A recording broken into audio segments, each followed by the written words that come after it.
thing. There you go. All right, I hear you. You hear me? I do hear you, African. What's up? Wonderful, man. I'm good. Sorry about yesterday. Man, I'm you very know, happy that you're so accommodating. you know. Uh, Before we get started, can I give a testimonial? Hey, man, live your life, brother. All right. I just want to give a testimony. Y'all know we support it and we people sponsored and we are sponsored, supported, and sustained by the people. So this is not a paid endorsement, but I just gotta, when the spirit hits you, man, these things right here, this right here, boy, this is one I got. I ate a package. Well, my wife bought me these today. I had a dental appointment and I was down in the dumps and she came to the car and she had these and they brand new, organic, gluten-free, vegan, and ethically secured, ethically, sustainably secured cocoa and orangutan friendly palm oil. Who said there's no ethical consumption under capitalism? This is orangutan friendly canola oil, USD, organic, non-GMO, vegan, kosher for y'all, for you Zionists. Before you go out on your genocide campaigns, it's kosher, so you can have some sweet things when you go do your evil thing. This is just I don't get much good news. Since I don't adhere to the gospel, I don't get much good news in life, and I don't have much to look forward to in life, being that I don't have an afterlife to look forward to, and I don't have no good news here. So, every now and then something will come in my life to let me know that, I should just keep keeping on and keep sustaining, because technology and industry are just bringing us all kinds of wonders. So, okay. Do you know how to block somebody? You know how to block people off this Oh, thing? we not doing nothing to Sugar Booger. Yeah. How you block somebody? How do you silence them? Because We will not. talking We will greasy. not. And to see, that's how every time I'm up, every time I got a joyful noise to make, here comes somebody with this kind of energy. Nope. Hey, bro. That's the thing. I'm tired of these haters. So let me go. Anyway, that's all. I just couldn't wait to share that. I just think it's crazy that you got Candy following your dental appointment. I just think that's... Well, shit, I didn't pay my dues. I didn't pay my dues. Right. Shit. Okay. I went to the dental appointment, so what I mean, what better time to go to it? What better time to sin? Anyway, how you been though? Man, I'm living, bro. I'm living, Good. man. Blessed. Good. Dad teams popping tomorrow. Can't wait. What's popping tomorrow? Dad teams. What the hell is the boys that? Tomorrow? Oh, man. Yeah. 2 sons, man. Keep trying till you get a girl. Don't. Let me tell you something, young blood. I got fixed. I got a hysterectomy. Oh. Let me tell you something. You stuck, because I got 2 sons, man. Talk about Burton. Got to get a daughter, a little more, somebody to look after you and you got a granddaughter. You got a granddaughter. You know what I'm saying? I hope that my sons find partners that will remind them of me. You know what I'm saying? Because that's the only way I'm gonna be taken care of. Just stay out of it. Stay out of your kids. Your kids too young for that mess. You ain't gotta worry about little girlfriends and all of that. Man, look, I don't care who their partner is, as long as it's gonna be somebody that's gonna remind them to check on me while I'm in their home. Like, just look, man. Get somebody that's gonna remind you, hey man, check on your pops. Yeah. Well, but my family is all dudes, man. Oh yeah. Every single auntie I ever had married into the family, and my grandma had 6 kids and 5 boys. I have all boys. It's just I don't know. My wife look at my people like, damn, it's all dudes. It's all alphas in the pack. Yeah, you know what I'm saying. I'm the alpha. You ever seen that video with a dude be like, I'm the alpha? Hey, what did P. Diddy tell us? You ain't got to talk it if you live it. Anyway, I guess we just jump head first into this topic and then we open it up because everybody gets charged. Mm-hmm. You know, it's a whole bunch of people.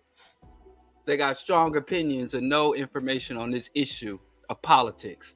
And being seen as how Trump is the appointed leader and black folks can't tell a fascist from a neoliberal. I think it is important.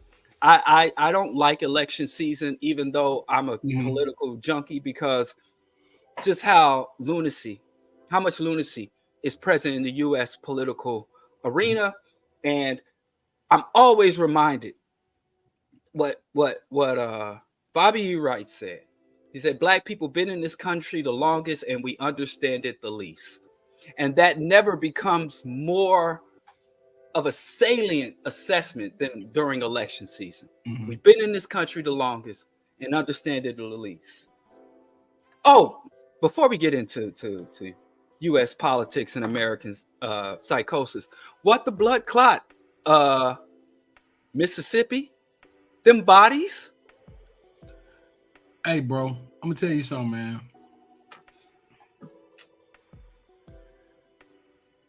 I know less about this than anybody.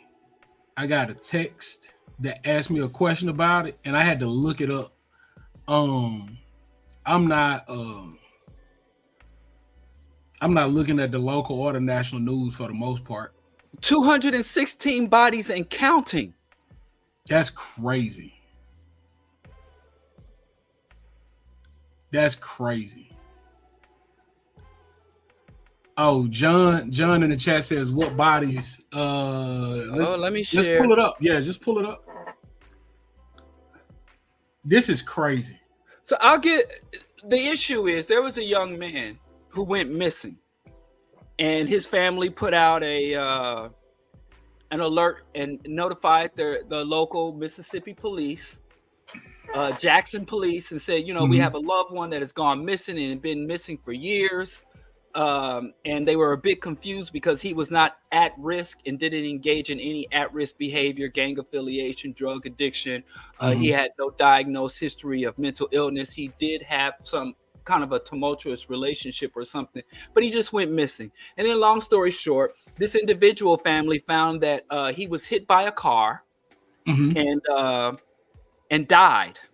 And the car accident was investigated, and it was deemed a no-fault accident, meaning that the driver was not negligent in any way, but he did cause the person's death. But it was no-fault accident that led to a homicide. And because the person at the time that the driver did not have, the victim did not have any ID or any markings that could identify him, they claimed that they put him in the city morgue for several weeks. And when the time limit came, they buried him behind the Jackson, Mississippi police station with a number marker. They never identified the body, but they followed procedures. And so the family finds out that the car that hit the dude was a police cruiser. No. Yes. Or the driver was a cop, or was the car? Yeah, the driver was a cop and off duty. I think. Okay. Yeah, go ahead. Okay, I thought it was a police car, but it was a policeman, definitely a cop driving the car. Yep. So I assume it was an off duty because there's a lot of reports coming. I knew it was an unmarked car. It wasn't a police car, but I thought it was an unmarked car. He was hit by a police officer. You getting off work late at night, you driving home. And so they took the body to the pauper's grave that just had a metal spike and a number. And they saw a field of hundreds of wooden stakes with numbers behind this police station. And so they started counting the post and found out there were, it says 215. There's another article that I read that said 216, or that could be since 2016. Yeah. But they said that's just at that one police station. But now that they're finding everywhere, and the Mississippi State investigative bodies and the local Jackson Police Department said that they're going to do a comprehensive investigation. But since the bodies were found on police property, there's now several civil rights lawyers saying that the federal government, Biden's Justice Department, and independent investigative agencies from the federal government need to come in. So there has been a preliminary investigation to say whether or not this incident warrants federal investigation. Because remember, they always have to send either the feds or the National Guard to Mississippi to get them to do right by black folks. So Mississippi is very much accustomed throughout its history having the federal government, regardless whether it's an election agency or enforcement or investigative, or even up to and including the U.S. National Guard deployed in Mississippi because of its segregation yesterday, segregation today, and segregation forever stand. So that's where we are. The state of Mississippi is literally on some serial killer shit as it relates to black people and poor people. They say they are claiming that most of the people are indigent or people who were not identified and had no identifying markers. But every time they match a body to a missing person or to a family, the vast majority of them have been black people, African people. So that's where we stand. That's where we stand. And this story, just like the story that the Chicago Police Department had a torture chamber, that they would pick up youth and suspects off the streets of Chicago, drive them to this torture chamber in the basement of this warehouse, and implement, I got the wrong thing up there, and implement horrendous torture and get them to sign confessions. And that was investigated. And that, so, I mean, the fuck? Well, that's the story as it goes, which I guess, what do we say? We'll keep you posted. Yeah, I mean, so the first time I heard about this, I texted the mayor, right? It was like, yo, like, what we got going on here? He gave me some insight to this that I don't think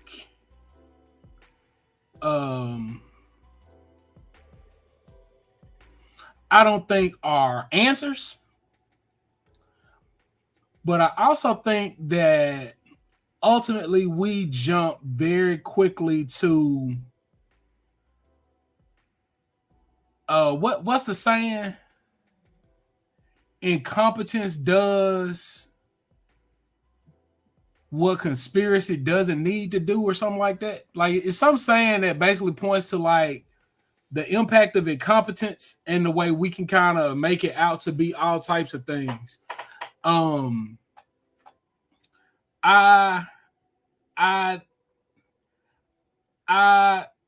see this very differently because one, the same police department that we're talking about, is full of serial killers, right? There was a guy not too long ago who basically went on Ellis Avenue and played GTA 5, right? This guy was robbing people with an assault rifle on a pretty busy street. The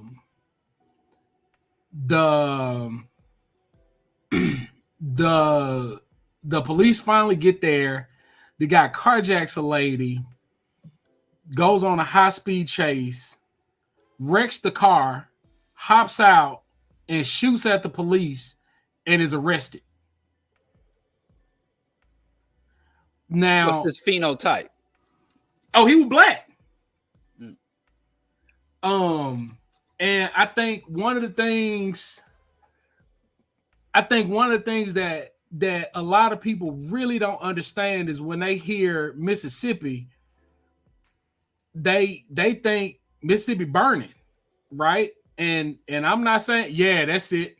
Never ascribe to malice that which is adequately explained by incompetence. Thank you, strike culture. I think we do not have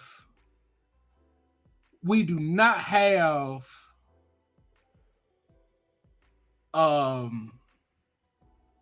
model that really accounts for a lot of the class issues that exist in Black communities. And Jackson is a beautiful example of it, right? So you'll have Black people here that will not see the problem with this because those are poor folks. And Jackson, the place that I love dearly, is about 80% Black. The police officers are Black. The police chief is Black. I think there are 5 county supervisors. They're all Black. The city council is 7 folks. 5 of them are Black. Everybody's Black. And for the most part, most of us are poor, right? And there is a real disconnect between what justice looks like and what justice looks like and what it means to treat people fairly. Because if you start having intentional conversations with folks, they will tell you this individual should be treated better, but there's nothing wrong with the way that this collective is being treated, because that collective doesn't look, behave, and or act like middle-class Black folks think you're supposed to behave, look, and act. And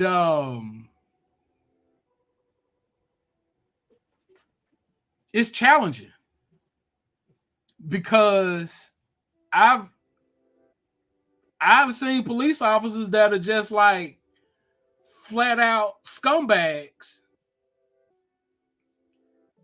And when you get to asking direct questions, will tell you all the ways that they care about the community that they're working in and that they're protecting us from. And I don't know what we do about it because it's so ingrained. Like, this is, it comes across in a lot of ways for me as what happens when you play capitalism, as what happens when you play white, and what happens when you accept that this way of the world is just. And I don't know what we do about it. I really don't know what we do about it.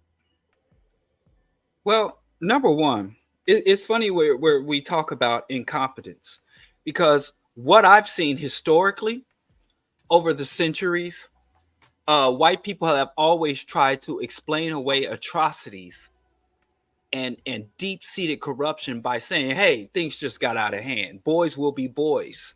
Cops will be cops. White folks will be white folks.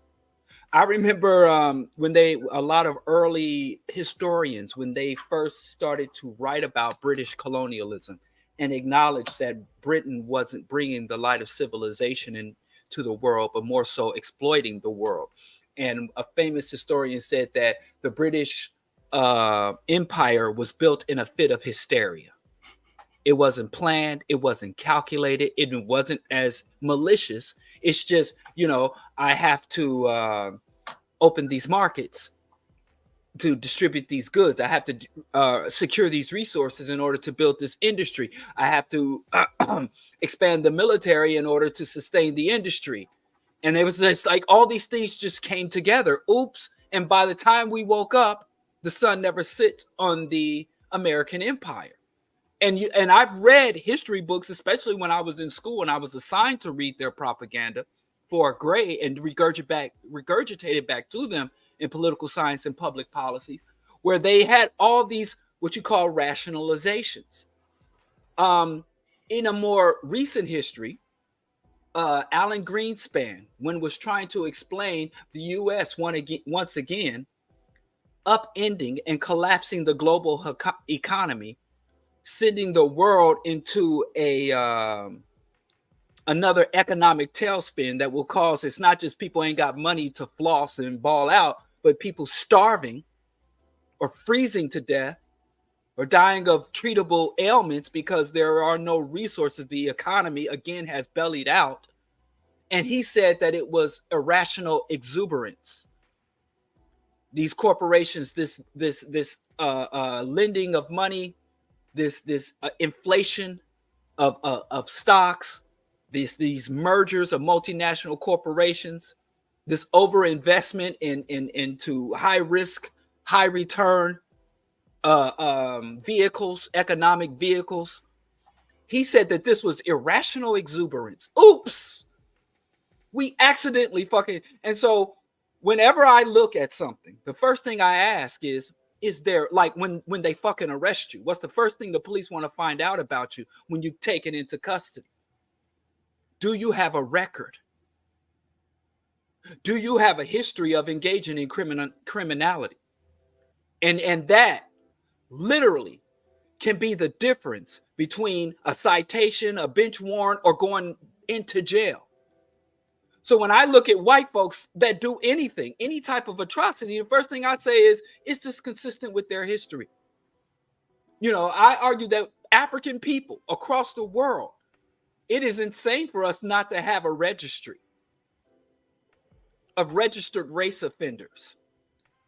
There's a registry of registered sex offenders. Every, over 25% of black men, in some places as high as 60% of black men, have criminal history that tracks them, whether they're trying to get a job, secure food stamps, secure housing vouchers, apply to a school or get tuition assistance or a book voucher. And everything we do, our record follows us. We don't keep records on white folks. So the thing that I want to add, and I want you to keep cooking, is I want to know who these white folks are. Every single white person on the planet. Right. Every person. But listen to what I'm saying. But hear what I'm saying, Diallo. The mayor black. I can't identify a white police chief. Okay. Let me put it to you like this, because I know you too sharp to fall for the black faces in high places. That's what I'm saying. But that's what I'm saying. You're way too sharp for that, right? So I'll ask you this. Okay. Because if I take you to Nigeria and you see colonial conditions, poverty, corruption, atrocities, and all black people, I take you to Tanzania, and I take you to South Africa, and I can show you the conditions of the miners. I take you to Jonestown and show you the shanties, and it's all black. I take you to just pick your Caribbean country. So simply seeing black people, black bodies, it's like when I went to a black film festival in Kansas City on 18th and Vine, the historic 18th and Vine, and there was the 100 top black movies of all time. And I like movies. And so my wife and I went down there, and I look at the movie list, and they were showing like 4 or 5 movies on 4 or 5 screens for this 100 Black Movies Film Festival. And I asked, what qualifies something as a black film? And I'm like, is it black writer, black director, black production, black cast? What are the criteria for labeling something black? Because of the 100 black films, I would say 80% of them had a white theme, white producer, white director, white script writer. Many of them, I'd say a little less than half, had less than 50% black cast. And I'd say 90% of them didn't have a theme of or a moral of the story that was black. So when you say something is black, you have to say not just that black people are doing it, but black people conceived, conceptualized, implemented, and are the recipients of the benefits of it. Because these motherfuckers learned over 100 years ago, let's step back and put a colored, let's step back and put an Asian, puppet regimes. puppet regimes, proxy wars. So I could bring you to Chicago and show you some of the blackest sites in the world. Or, you know, you in the record industry. And there's some brothers all up front. But at the root of the ideology, the motivation, and the profits and distribution of wealth. So, okay. And I think we need to stop saying, well, we got a black administrator of a white system. But that's what I'm saying. Like Diallo, I live here. We have not had a white mayor, a white police chief.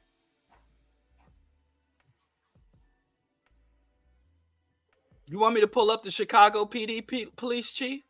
That's what I'm saying. So when we you want me to pull up the Chicago CPD police administration? Bro, I'm talking about the officers are black, the leadership is black, the citizens are black. What does that mean, though? It ain't no white people here. That's what it means. So when we're talking about white, okay. So what you're saying, listen, bro. So what you're asserting is that these atrocities were carried out by black, hidden by black, and sustained by black folks. And what do we do about that? What's the conversation to be had? When to me, the conversation is, I'm sorry. Go ahead.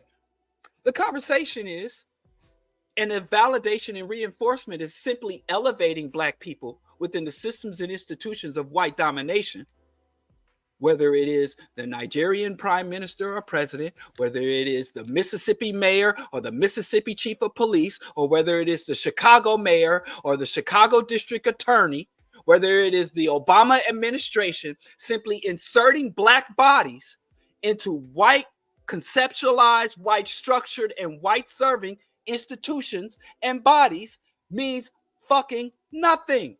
We still get the same outcomes with these different inputs.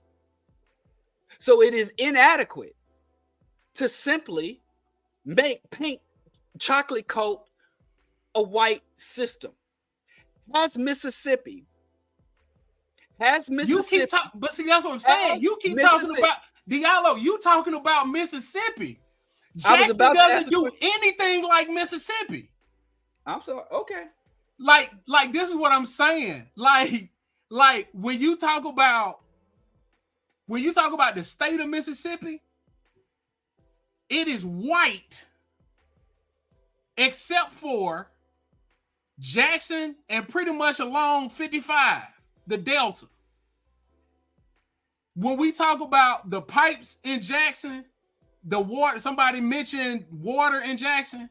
When we talk about that, we're talking about the state of Mississippi actively. That's what I'm talking about. The state of Mississippi actively conspires against the city of Jackson. Okay. That's what a whiteness is, right? Okay. So what I'm telling you is, if you are talking to these people that are doing these horrendous things, they will tell you white folks is not the problem. Wow. If you talk to the citizenry, but I'm talking to you. Are you telling me white folks are not the problem? What? Are you telling me, as a citizen, as a Jacksonian, I'm telling you, whites are not the problem? I'm telling you, as a Jacksonian, when I see these bodies being buried behind a jail, I have no idea where a white person is involved. And that's a problem. That's what I'm talking about. Like, we have to start talking about these things systemically, because there are people in place that will tell us that they are there to protect us from the white folks. And that's what we got to figure out what the conversation is. Mm-hmm. Because again, you will go into these communities where black people live and will tell you, okay, I've lived in Jackson my whole life. I did not go to school with a white person until I was in the 8th grade. Why? Because I moved. The schools are 98% black. All the teachers black. The principal's black. And we are still dealing with this issue. So what are we talking about? Because it can't just be whiteness. I hate to drop this on you, but hey. Okay. Drop it. Do you know who Catelyn Bryan is? No. She's the administrator for Heinz Penal Farm, where the bodies were buried. Who the sheriff? She worked for the sheriff. The sheriff black. For the Hines County sheriff is black. The sheriff black. The sheriff is elected. Oh yeah. And the jail is run by the sheriff. Okay. But again, because I get this argument because when I engage people about the gangs and the homicide and violence here in Chicago, and they say it's us killing each other, right? Mm-hmm. And so whenever you got a problem, bodies buried here, bodies dropping in the streets of Chicago, gun violence, bodies buried in Jackson, just outside of Jackson in Hines County. Okay, hold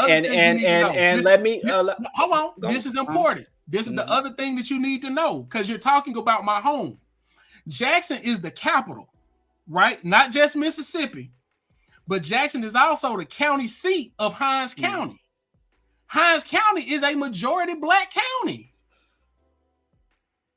Like you keep wanting to point to whiteness, but what I'm telling you is, if you I understand that there again, I gave you my I presented you my argument. If you come here, ain't nobody gonna point you to no white folks. I'm not gonna need them to point me to no white folks, and I ain't coming down there to look for no white folks. If I come there, I'm engaging with. My wife is from Mississippi, so it's not an alien place to me, right?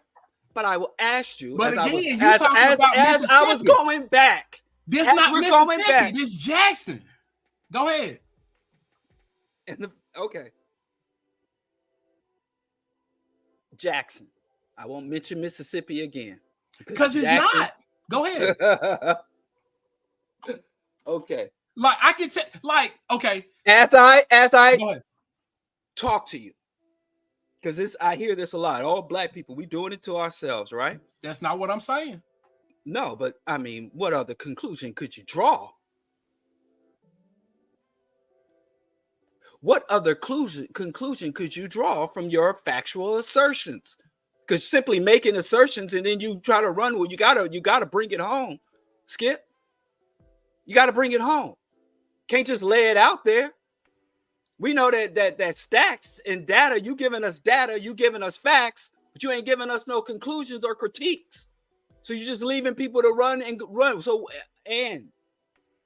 So what I'm saying, it's logical to conclude, and I wouldn't fault someone to conclude, is us doing it to us and doing it to ourselves. So when you look at a phenomenon, when you look at a physical reality, something that is factual, that can't be disputed, that is evidentially true, you have to ask yourself, where did it come from? Are you dealing with a root cause or are you dealing with a symptom? Are you dealing with the surface or have you found the foundation or the core? What is that phenomenon that you find in Jackson? Is it a problem unto itself? It is the origin and the root, or is it a symptom or a latent effect of a deeper issue? Because if you want to just deal with the symptoms, if you want to just deal with the pain, if you want to just deal with the blisters, if you want to just deal with the rash and ignore the underlying core problem, the underlying core cause, then you're just masking symptoms. And if you only mask symptoms, you create a situation that allows the core problem to go unabated.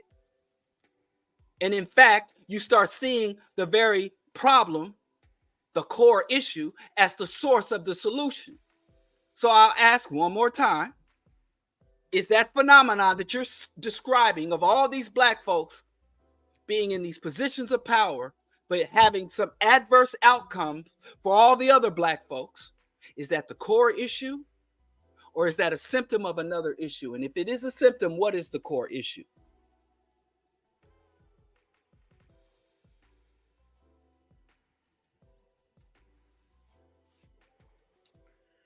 Bro,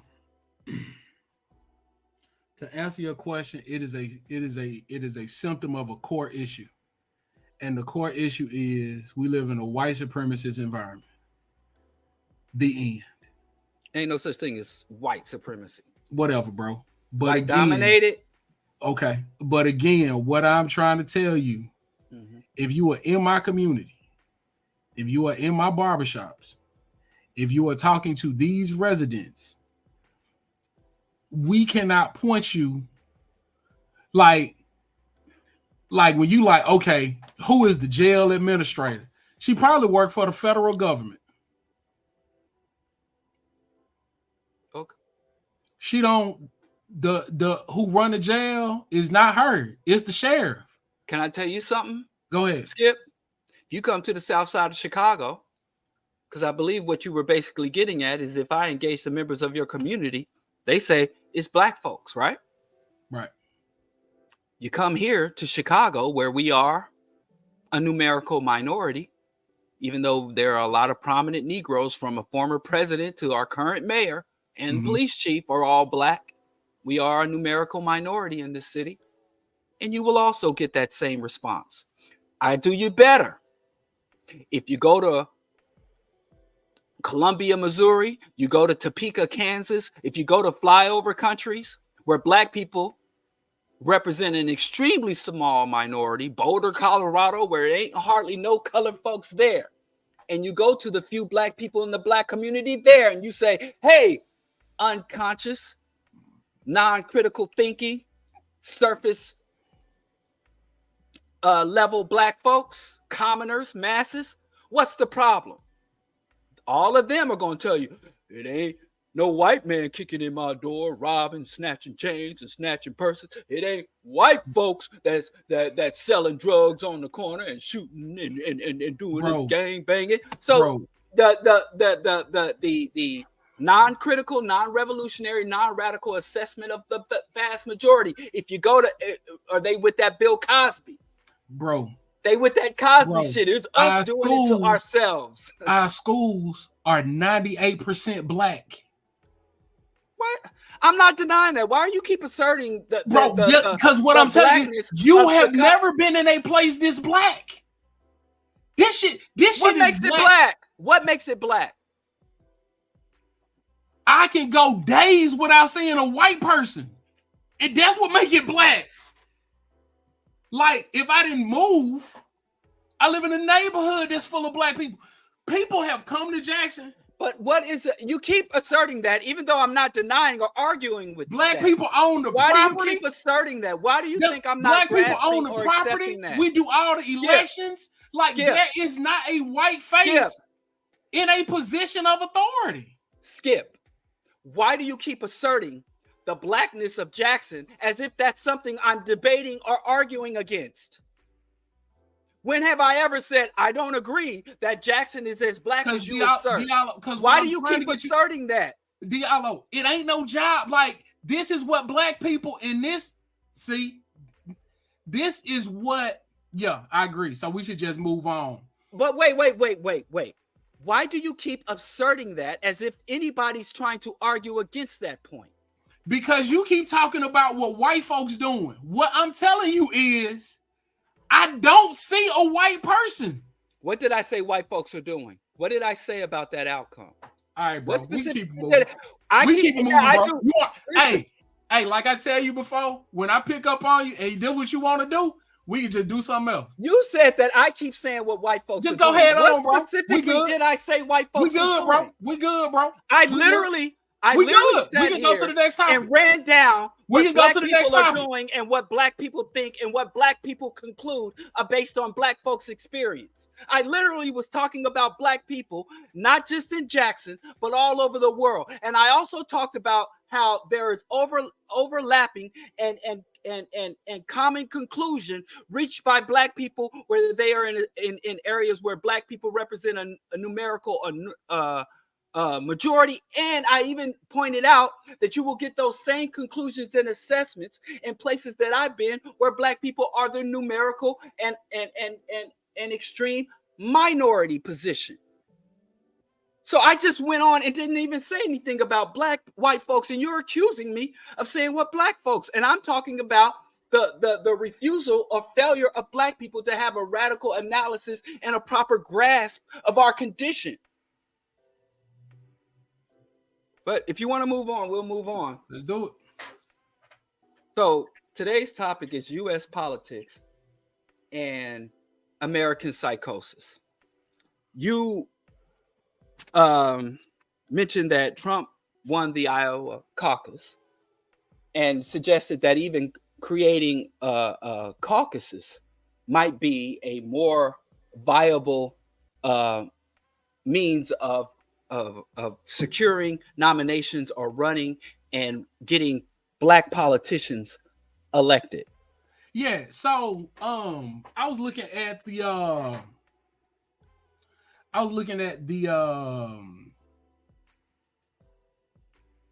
news talk about the caucus and how, you know, ultimately, like, people are always talking about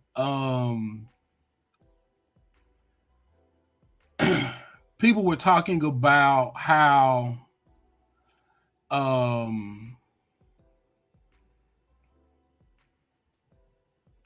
the caucus operates just through the state party, and people want to know what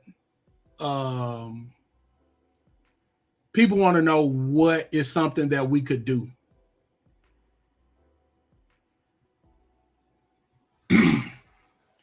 And I think we are at a very interesting place to start using the caucus model, especially at the grassroots level, to start really trying to define what we want to see in candidates, what we want to see in people in our community, and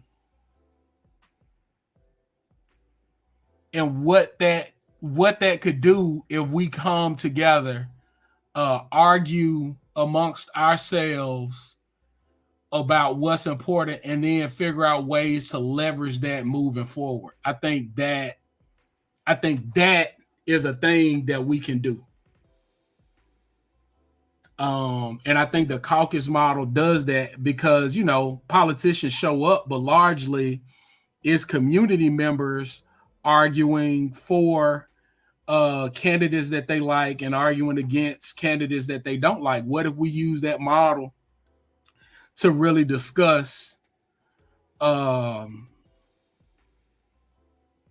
what can we do to really discuss what some of these things mean for us, especially at a local level, and then moving that to kind of having a defined block at a national level.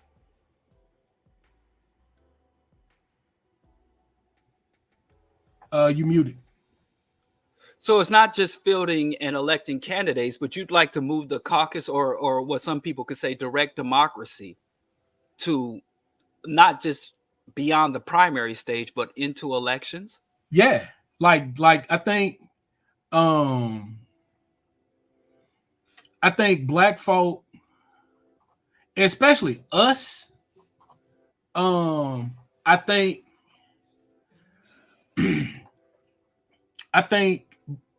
think black folks, especially us, have to find ways to kind of come to a common accord so we can start using similar language across communities so that people can kind of start reaching similar conclusions. Yeah. Well, to me, I am a proponent of, in most instances, direct democracy, and I agree with you.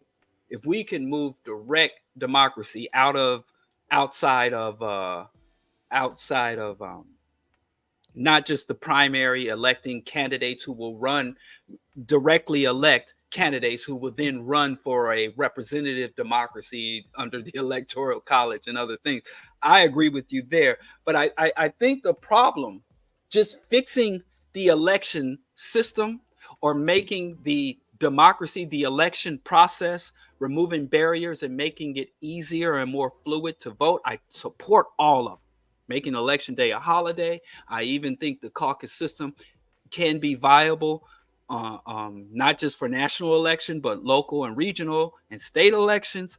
I agree with all that. But I also think, which is why I say the American psychosis, that simply giving a rabid, insane, irrational, indoctrinated mass of bodies a more fluid and effective system will not facilitate better outcomes. It'll just make people doing dumb, backwards, regressive shit. It'll make it easier for them and it'll make it more open for more people to participate in the backward shit.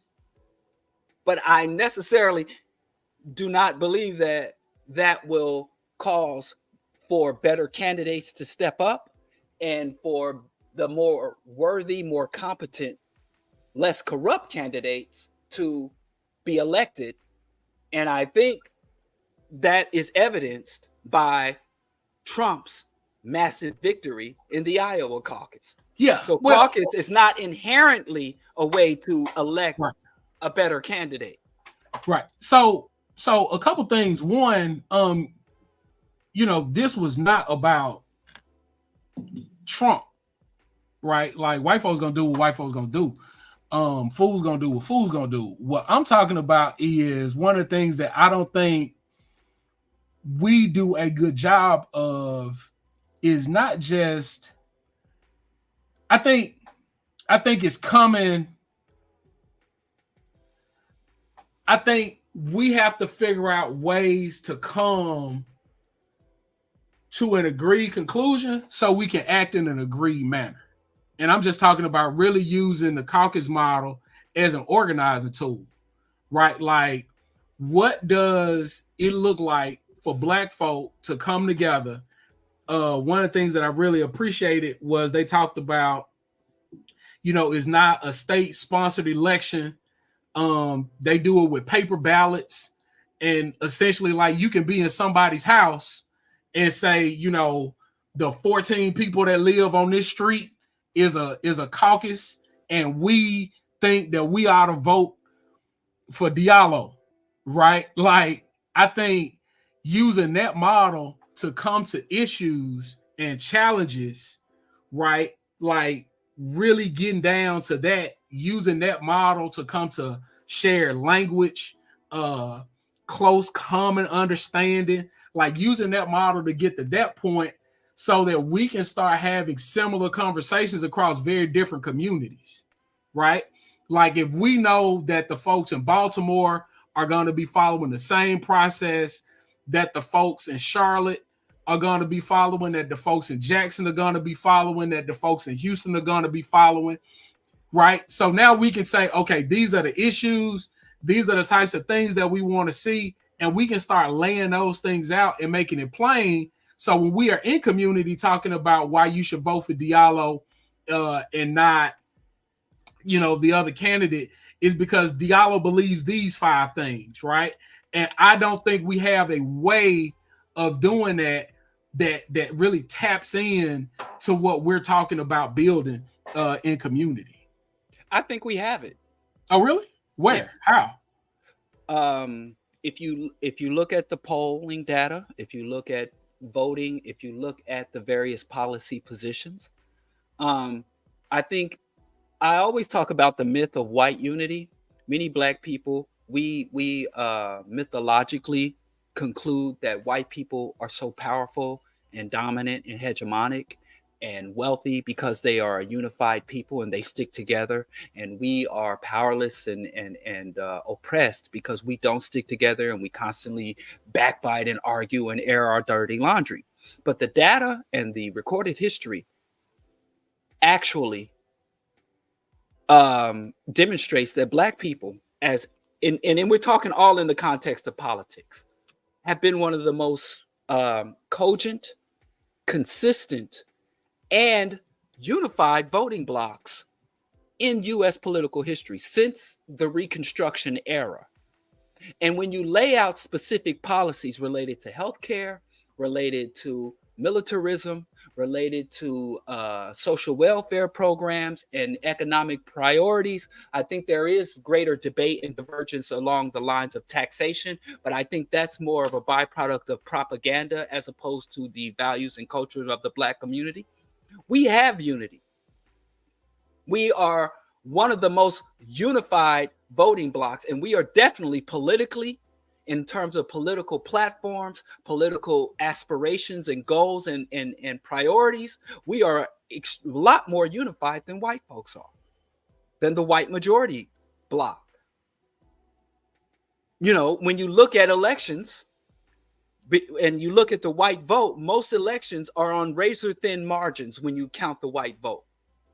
White women and white men often have divergent interests and priorities. The white middle class and the white poor and the white labor and unions versus white investor class. Black people across the board. That's why so many of us are on what has been called the Democratic plantation. And if you look, when Black people made the transference from being majority Republican since Reconstruction era and since Black suffrage became a reality in the United States, Black people as a whole were Republican. My great-grandfather was a registered Republican, and he died a registered Republican, even though the last Republican he ever voted for was Dwight D. Eisenhower, Ike. And following that election, he voted almost consistently Democrat, but he was ashamed because the Democrat was the party of Dixieland, was the party of the Confederacy.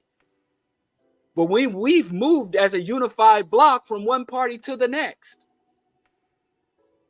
with a relatively without a relatively gaining any real power. So a lot of things that we think we lack, we actually got, we just don't properly utilize.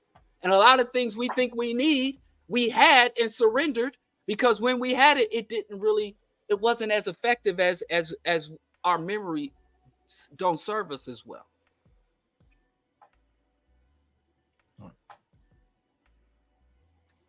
And I think one of the biggest problems with Black people is I think the Black electorate was pretty much the problems with the overall political system. That's why it blows my mind that civics, you know, my son who went to a Chicago public school and he's a junior in college now, and my other son is a sophomore in high school, and I don't think they've ever had a formal physics class. Physics. He's taking physics now. That's why I'm thinking physics is on my brain. My son's taking physics this semester. Neither of my sons ever in middle or high school had a civics class. Because you ask the average person in the United States, what is the division of the U.S. political system, of the U.S. governing body? What is the division? How is governance in the United States divided? Now, I hear people all the time talk about, I know my rights, I know my constitutional rights, and I know blah, blah, blah. But people, and we're very proud of our rights and love to assert our rights, especially when we engage with police and other people in authority. But I don't really hear people articulate their complaints, their discontent, or their outlook doesn't seem to come from a place of really grasping what the government is capable of doing, willing to do, or things that we can achieve within the political system versus things we can only achieve in opposition outside of the political government. A lot of things we receive from the government, we take for granted. A lot of things that we desire of the government is in no position or has no precedence of ever providing for us. We get in opposition or in spite of the government. And I think this is by design.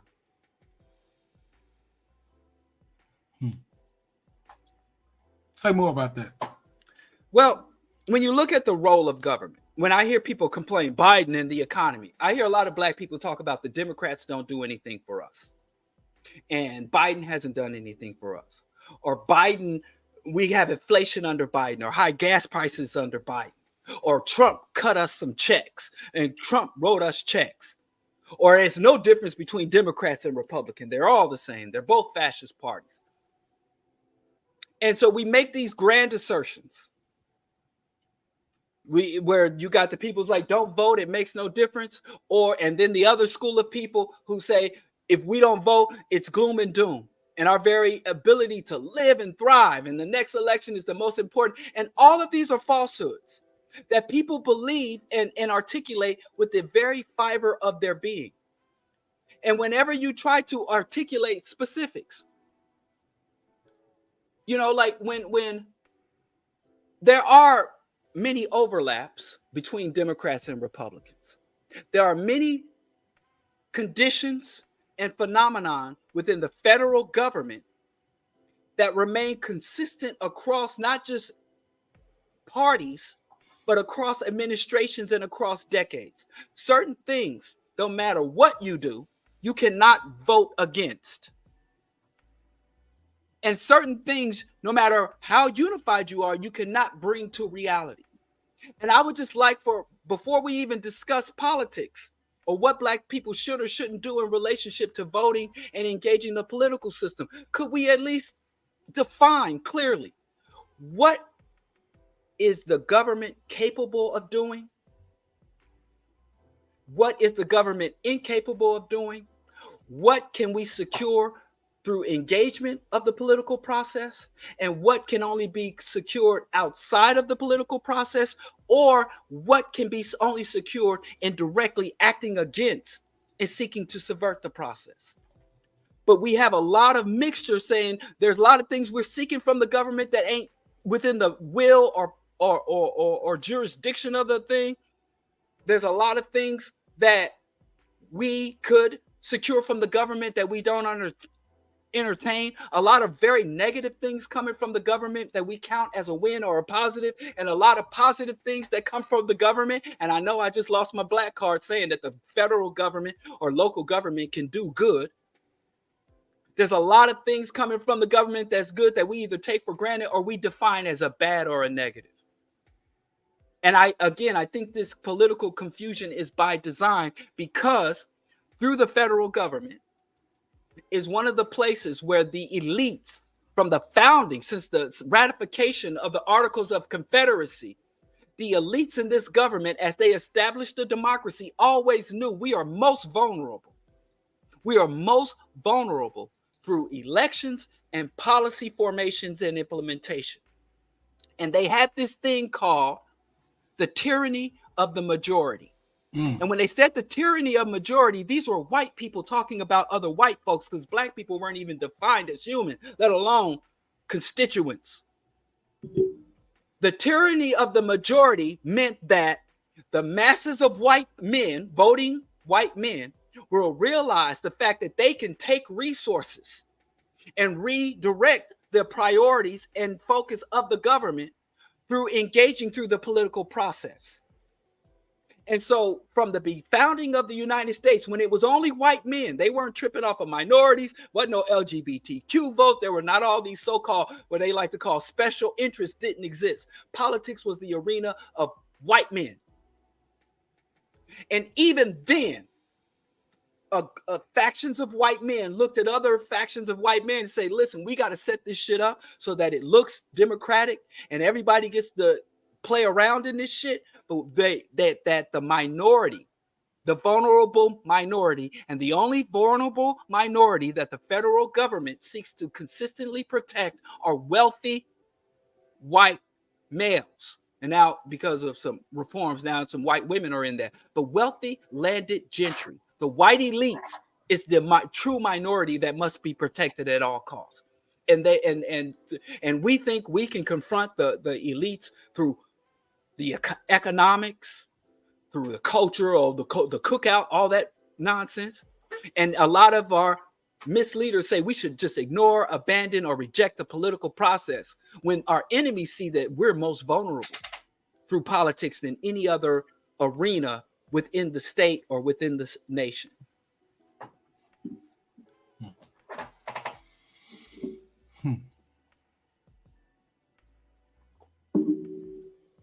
And it's hard to have these conversations because it's not as easy to just say, oh, fuck the Democrats or don't vote.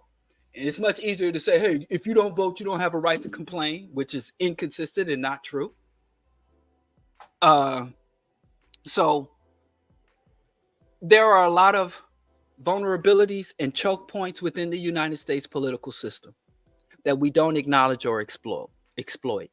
There are a lot of things that are beyond the capacity of the government that we, generation after generation, election cycle after election cycle, we beg and plead and protest and vote to secure. And all I want us to do is to work on the things that we should not expect from the government, independent of the government, and to secure the things, the concessions, the harm reductions, the regulations that are possible to secure from the government, that we just mobilize, organize ourselves in cold, distant, and calculating, engage the government, secure those things, and go about our business. And I just can't get it. And the people who love the government and think the government is salvation, they're too emotionally invested. And the people who hate the government and ain't voting and ain't no difference, they're too fucking emotionally invested. You know, the woman that hides outside your bushes is just as emotionally engaged as the woman who won't pick up your phone calls when you call her over and over and pining over her. Those are both emotional responses. Those are both highly charged emotional conditions. You can emotionally embrace something and you can emotionally eject something or reject it. And we got way too much emotions in that. And there's a lot of rhetoric about, oh, it's business, never personal. But I never heard nobody say it's politics, never personal. I heard somebody say politics over punani.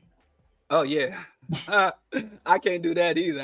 I ain't with that. What did Kumo D say? I ain't with that. You can forget that. Let's open it up, man. Okay. And okay, let's open it up. But I know everybody going to get on me because whenever you say anything and you're in this circle and you say anything other than fuck the government or ain't no difference between Democrats and Republicans, if you say anything short of that, people assume you're aping for the Democrats. And so I mean, I'm gonna get ready for that. Let me center myself. Let me align my chakras. But today we're talking about U.S. politics and American psychosis. We're gonna open it up. We're gonna share the link. Questions, comments, criticisms. Where's the thing? Every time I click on something, oh, here we go. Questions, comments, criticisms. If you super chat or whatever that thing is, I don't know if you can. That'll move you to the top. If you click on the link to come on live, that will prioritize you. The hardest way to be seen and heard is in the comment section because the comment feed is constantly moving and you might get missed. So there is a hierarchy here. If you come on the live, you click on the link and you come on the live, then we can't ignore you. Not to say that we ignore comments, but because the comments are constantly jumping and we're talking to each other, we're talking about other things that might miss something. So if you could highlight comments, questions, or criticisms you want to engage, I will do the same. One was really interesting. I thought Joe Cool was spitting right here. You know, the Tea Party came about by getting elected to precincts, becoming precinct delegates, and pushing policy. I thought that was really interesting. Yeah, but what predates the Tea Party? The Tea Party rallied around a specific idea and a specific policy platform. I hear a lot of people talk about we need our own political party, but I never see them. Oh, and I guess I do see them, and it's really fucking bad. The last platform that was put out that I had to shoot down and hate on was, are you familiar with Ice Cube's contract with Black America?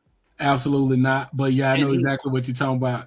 he sat Foolish. down with the Biden and the Trump administration.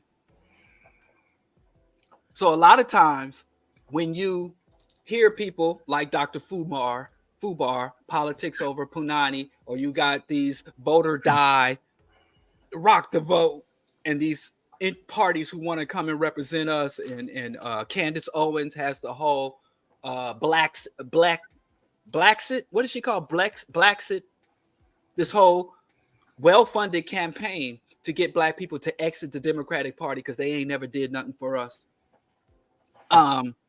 When you say, okay, I know what you're against. I know you don't like Biden and you don't like Trump. I don't like Biden or Trump. But then I ask, what specific policies do you oppose and what specific policies do you advocate for?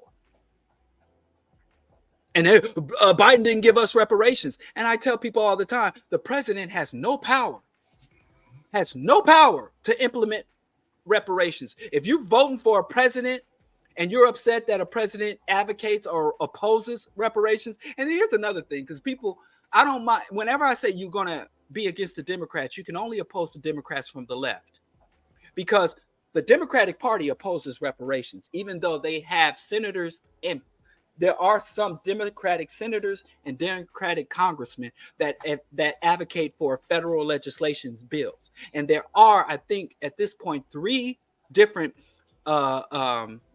reparations bill in committee. All of those bills are put forward by and sponsored by exclusively Democrats. So as a party, they oppose reparations. As individual Democratic officials, they have many pro-reparations candidates and elected officials. The Republican Party not only opposes reparations with 0 support within their ranks, the Republican Party's assertion is not only does America not owe Africans a debt, Africans are indebted to America. The Republican position has been, since the whole welfare queen, is that Black people have extracted beyond what we deserve from the government, and we owe the government. So that they literally say white people deserve reparations from African America for all the crime and for all the welfare and for all the Section 8 vouchers and for all the food stamps. So I can understand somebody saying, I don't support the Democrats because of their stance on reparations. But if your lack of support for Democrats translates into your tacit or direct support for Republicans, you're full of shit.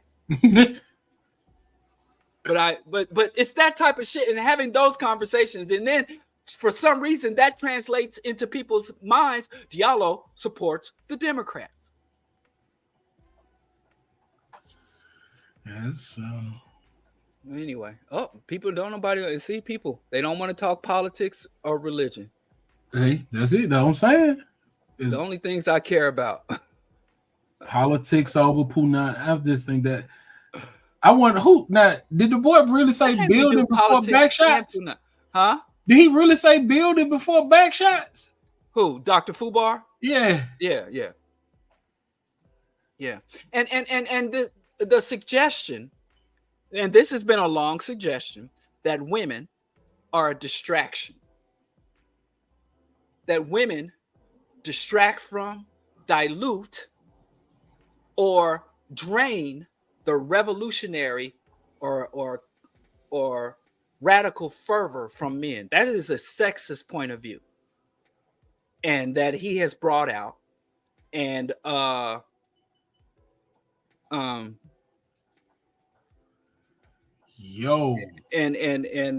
okay. Hey, strike culture really out here. What strike culture? Partner about to pop tonight, tomorrow. Name ideas. Tucson Jackson? What? Kwame Jackson? Diallo Jackson? Know. Hey, man. Ooh.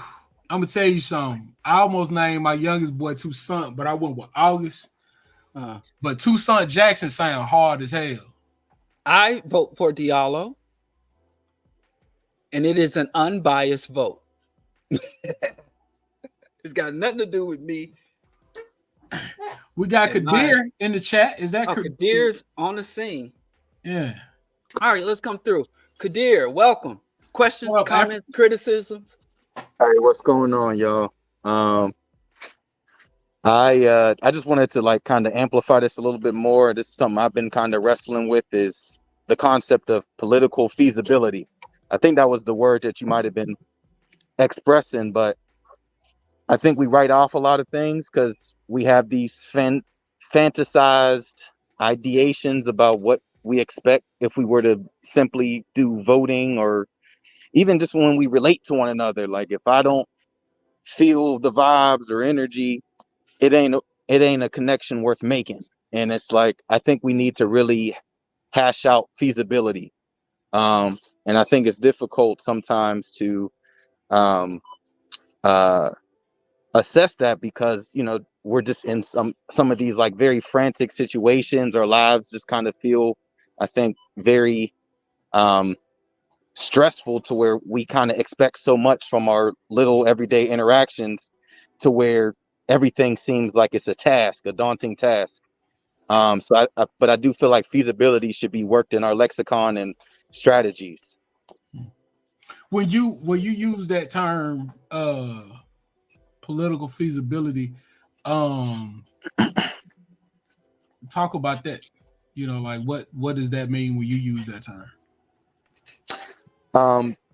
Feasibility, I would say, is understanding whatever you're putting your energy and efforts towards, what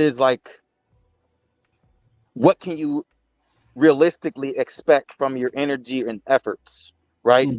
So if I were to, let's put it into like, I don't know, health and fitness. I were to do, I ate a pint of ice cream. Is it really feasible to expect, if I did, 20 sit-ups, that I could burn off the calories acquired from eating that pint of ice cream?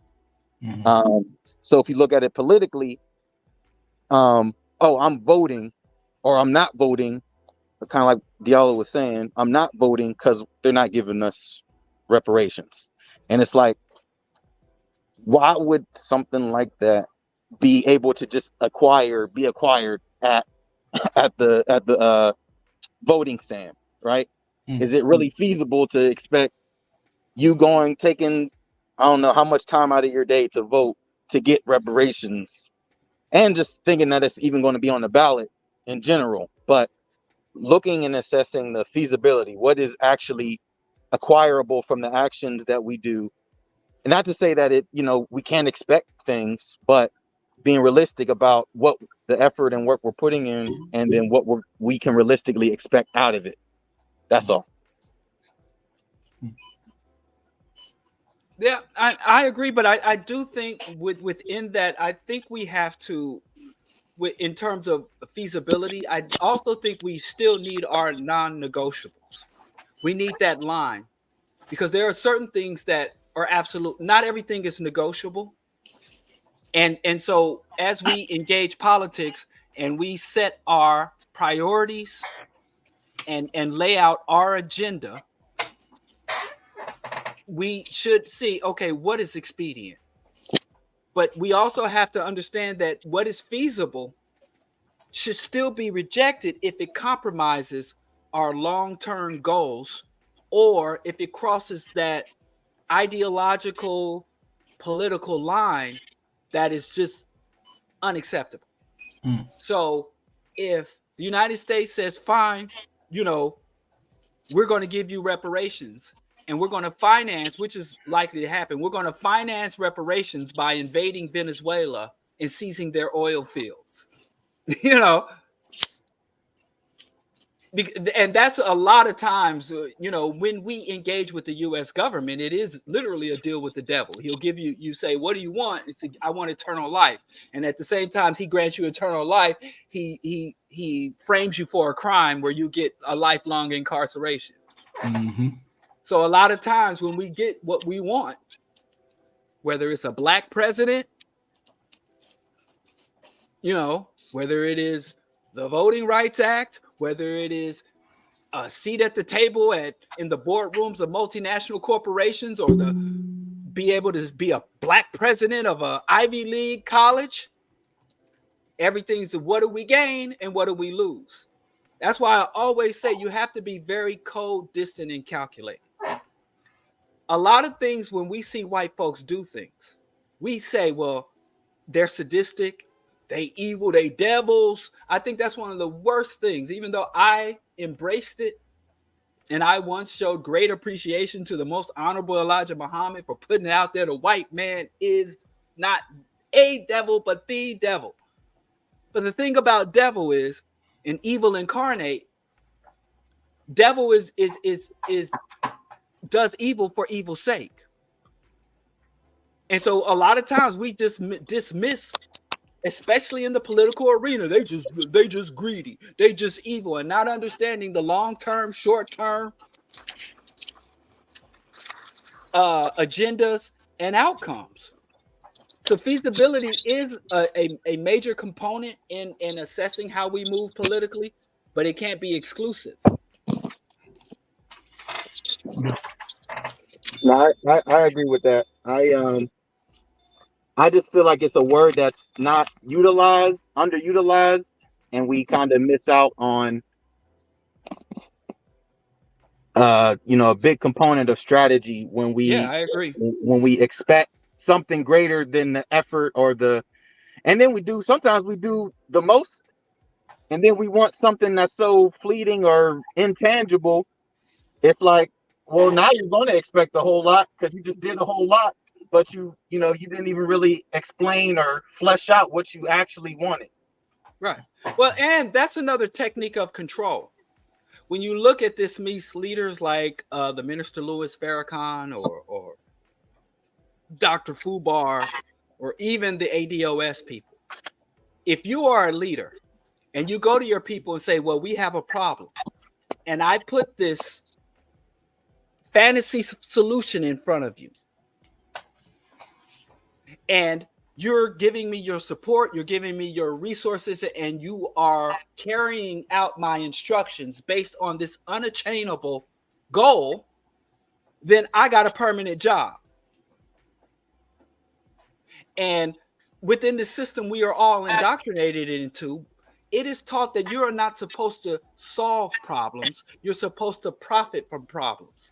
And a problem can only be realistically addressed if it sustains or advances the economic interest of the parties. It's too expensive to save the planet. It's too expensive to stop mass extinction. So a lot of our leaders, well, we all must be unified. We can watch white folks rule the world, carrying out nuclear wars and civil war after civil war and world war after world war against other white people, assassinate Julian Assange and fucking assassinating other white people beating the shit out of each other. We can watch white people run into their own federal capitol and smear feces all over the wall of the state capitol, and we still got black people believing that white folks are unified. And until we achieve this unity, we can't get nothing. When I tell you, I think unity is overrated and ill-defined amongst our people. So that is another thing, saying where you talk about feasibility. If I put a reasonable thing on the table, something that not only can be achieved, but there is a timeline to achieving that, and I'm the leader, and say, hey, black folks, we need to get the lead pipes out of the black community and the lead paint, lead abatement.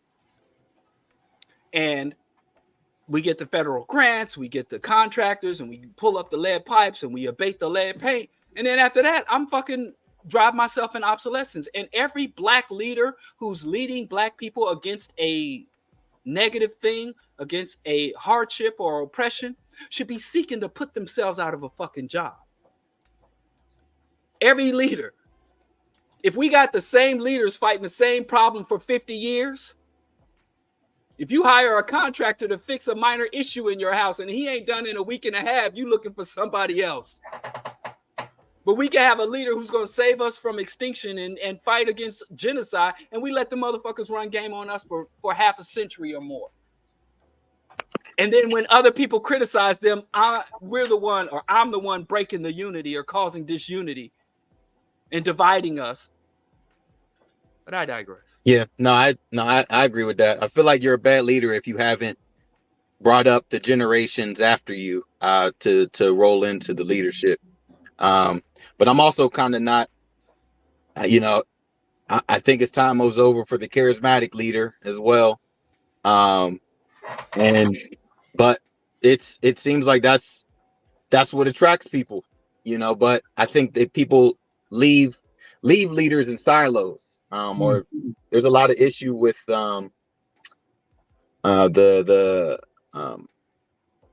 obscurity. A lot of leaders get rendered into obscurity. At least the ones that are actually trying to do things justly and tactfully. It seems like a lot of them get rendered into obscurity, and it's like when you say what you're trying to do, people are like, "Oh, that's great that you're doing that." And I'm like, "Well, I mean, you could be a part of this too, But they just like they try to cheer you on, but they don't want to have any parts of what you're actually doing.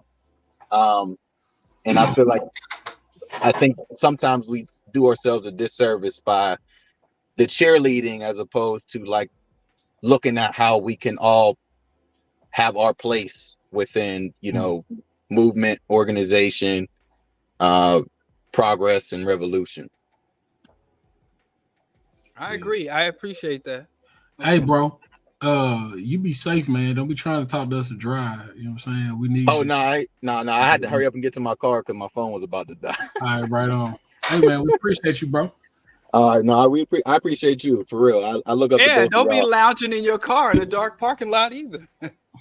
I'm in front of a grocery store. I ain't okay. All right. That man is safe. He live in a very safe community. Right. I don't know about that, but right. And then you get snatched out that window. All I can do is just take you off screen and move on. That man is straight. I don't know if it's very feasible to kidnap me anyway. You see what I'm saying? Be safe out there, African. All right, man. All right, y'all bro. take care. All right. That's some good insights and good input. Yeah, I like that political feasibility, but one of the other things is that's also weaponized, right? Like politicians and whoever tell you, well, that's just not feasible, and it's like, well, shit, you got there, so you figure out how to get it done, right? So. Assist stands. To quote Jimmy Dore, "Fuck Trump, fuck Biden too. Neither one give a fuck about you." I don't like this position. Yeah.